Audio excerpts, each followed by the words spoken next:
పల్నాడు నుంచి సిచ్యువేషన్ ఎలా ఉందనేది స్వామిని అడిగి తెలుసుకుందాం.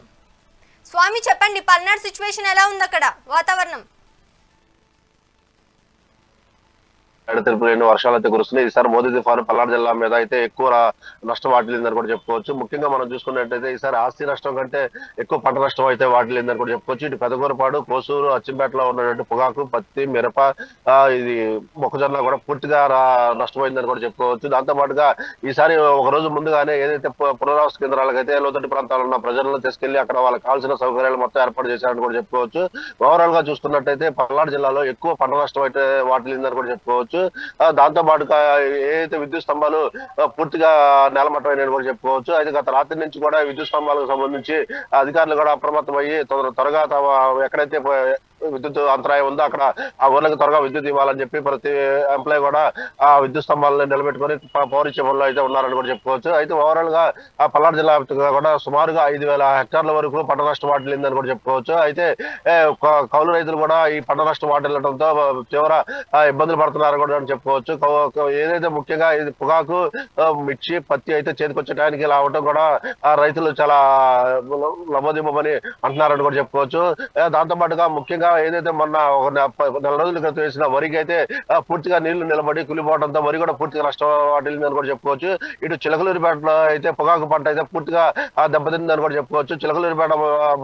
చిలకలూరిపేట మొత్తం పొగాకు కానీ పత్తి కానీ ఎక్కువగా వేస్తూ ఉంటారు. వేసిన పంట కూడా పూర్తిగా చేతికొచ్చడానికి ఇలా ఉండడం కూడా రైతుల్లో చాలా ఇబ్బందికరంగా కూడా ఉంటుందని కూడా చెప్పుకోవచ్చు. ఇటు వెనుకొండ నియోజకవర్గం చూసుకున్నట్టయితే బొల్లాపల్లి, ఐనోళ్ళు అయితే పూర్తిగా జలమయం అయ్యి ఏదైతే విద్యుత్ స్తంభాలు పూర్తిగా నేలమట్టమైనవి కూడా చెప్పుకోవచ్చు. గత 2 రోజుల నుంచి కూడా 2 మండలాల్లో విద్యుత్ అంతరాయం ఏర్పడి ప్రజలు తీవ్ర ఇబ్బందులు పడుతున్నారని కూడా చెప్పుకోవచ్చు.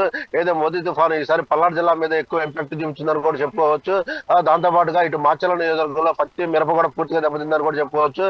ఏదైతే దాచేపల్లి దగ్గర ప్రతిసారి లోతట్టు ప్రాంతాల్లో ఉన్న ప్రజలు కాస్త ఇబ్బందికరంగా ఉండేవాళ్ళు. ఈసారి మాత్రం ఏదైతే తుఫాను ప్రభావం ఉందని 2 రోజుల నుంచి అనౌన్స్మెంట్లు జరుగుతున్నాయి. అనౌన్స్మెంట్లు జరిగిన కాడి నుంచే లోతట్టు ప్రాంతాల్లో ఉన్న ప్రజలను పునరావాస కేంద్రాలు తరలించి వాళ్ళకి కావాల్సిన భోజన సౌకర్యాలు కూడా ఎన్ని ఏర్పాటు చేశారని కూడా చెప్పుకోవచ్చు.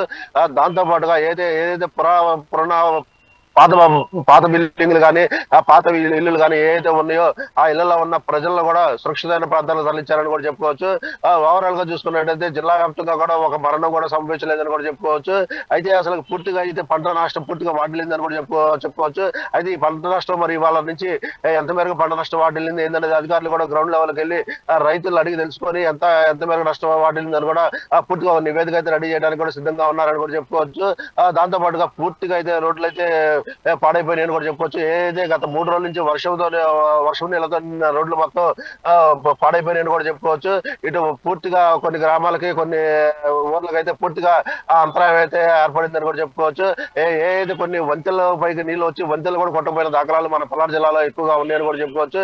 ఏదైతే వంతెలు కొట్టకపోయినాయో వాటిని మరమ్మతులు చేయడానికి ఇవాళ తెల్లవారుజాము నుంచే ప్రతి నియోజకవర్గ ఎమ్మెల్యేలు కూడా ఎక్కడైతే దెబ్బతిన్నదో పంట లేదా ఎక్కడైతే వంతెలు దెబ్బతిన్నదో అక్కడ గ్రౌండ్ లెవెల్కి వెళ్ళి అధికారులు అప్రమత్తం చేసి ఏదైనా 2 రోజుల్లో పూర్తిగా యథావిధిగా తీసుకురావాలని చెప్పి కూడా జిల్లాలో ఉన్న ప్రతి ఎమ్మెల్యే కూడా అధికారులకు సూచించారని కూడా చెప్పుకోవచ్చు.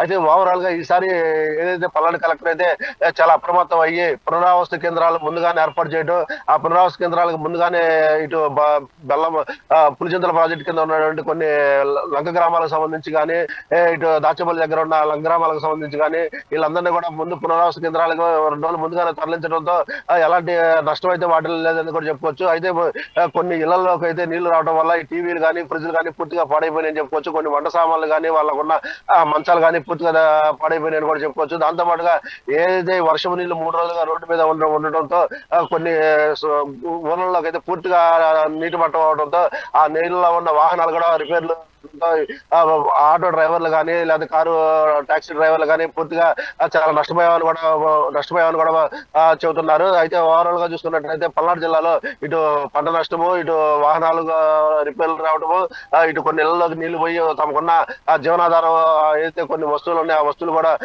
పాడవడం కూడా జరిగింది.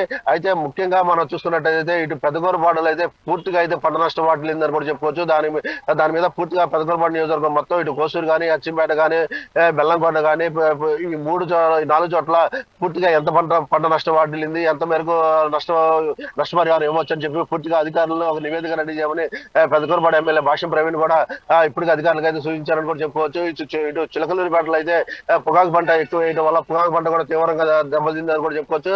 ఈ ఎక్కడైతే పంటలు దెబ్బతిన్నాయో అక్కడ స్థానిక ఎమ్మెల్యే మాత్రం వ్యవసాయ శాఖ అధికారులతో ఇటు కలెక్టర్తో అయితే ఈ రైతులకి నష్టపోకుండా కౌలు రైతులకు కానీ ఎవరైతే భూ వేసుకున్న పొలం వేసుకున్న రైతులకు కానీ నష్టపోకుండా వాళ్ళకి నష్టపరిహారం ఏర్పాటు చేయాలని కూడా చెప్పి ఇటు ఎమ్మెల్యేలు ఇటు అధికారులకు అయితే సూచించాలని కూడా చెప్పుకోవచ్చు. ముఖ్యంగా మనం చూసుకున్నట్టయితే ఇటు వెనుకొండ నియోజకవర్గం మొత్తం గత 2 రోజుల నుంచి కూడా విద్యుత్ అంతరాయం పూర్తి విద్యుత్ నిలిపివేయడం కూడా జరిగింది. అయితే వెనుకొండ నియోజకవర్గంలో ఉన్న కొన్ని గ్రామాలకైతే స్తంభాలు పడిపోవడం వల్ల రోడ్లు కొట్టుకుపోవడం కూడా జరిగింది. అయితే రోడ్లు కొట్టుకుపోయిన గ్రామాలకు వెళ్ళడానికి ముందు మరామస్తులు చేసి ఆ తర్వాత ఉన్న ఏదైతే స్తంభాలు నేలమట్టం అయినాయో అవి కూడా త్వరగా ఏర్పాటు చేస్తామని కూడా అధికారులు చెబుతున్నారని కూడా చెప్పుకోవచ్చు. ప్రతి నియోజకవర్గంలో ఉన్న ఎమ్మెల్యేలు ఇలా తెల్లవారుజాము నుంచే ఎక్కడ ఎంత నష్టం వాటిల్లింది, ఎంత మేరకు రైతులు ఇబ్బంది పడుతున్నారు, ఎక్కడెక్కడ పవర్ ఆగిపోయింది అనే పూర్తిగా అయితే జనాల్లోకి వెళ్ళారని కూడా చెప్పుకోవచ్చు. అయితే ఏదైతే విద్యుత్ అంతరాయం ఉందో ఆ గ్రామాల్లో త్వరగా పునరావృతం చేయాలని చెప్పి విద్యుత్ శాఖ మంత్రి గొడ్డిపాటి రవి కూడా విద్యుత్ అధికారులకు అయితే త్వరగా ఏర్పాటు చేయాలి, విద్యుత్ అందించాలని చెప్పి పలు సూచనలు అయితే చెప్పారని కూడా చెప్పుకోవచ్చు. ముఖ్యంగా మనం చూసుకున్నట్టయితే ఈసారి పల్నాడు కలెక్టర్ అయితే ఏదైతే పునరావాస కేంద్రాలు ఏర్పాటు చేశారో ఆ పునరావాస కేంద్రాల్లో ఉన్న ప్రజలకు ఉదయం టిఫిన్ కానీ, మధ్యాహ్నం భోజనం కానీ, సాయంత్రం భోజనం కానీ అన్ని అందట్లేదని చెప్పి గత 2 రోజుల నుంచి కూడా పునరావాస కేంద్రాలకు వెళ్ళి వాళ్ళతో పాటే భోజనం చేసి వాళ్ళతో పాటు టైం చేసి వాళ్ళకి అక్కడ ఏదైనా ఇబ్బందికరంగా ఉంటే తక్షణమే మళ్ళా సురక్షితమైన ప్రాంతాలను తరలించడానికి కూడా పల్నాడు కలెక్టర్ అయితే బాగా కృషి చేశారని కూడా చెప్పుకోవచ్చు. దాంతో పాటుగా ఈసారి రెవెన్యూ శాఖ కూడా ఎక్కడైతే లోతట్టు ప్రాంతాల్లో ఉన్న ప్రజలను కూడా సురక్షితమైన ప్రాంతాలను తరలించడంతో ప్రజలు కూడా చాలా వరకు సేఫ్ గా ఉన్నారని కూడా చెప్పుకోవచ్చు.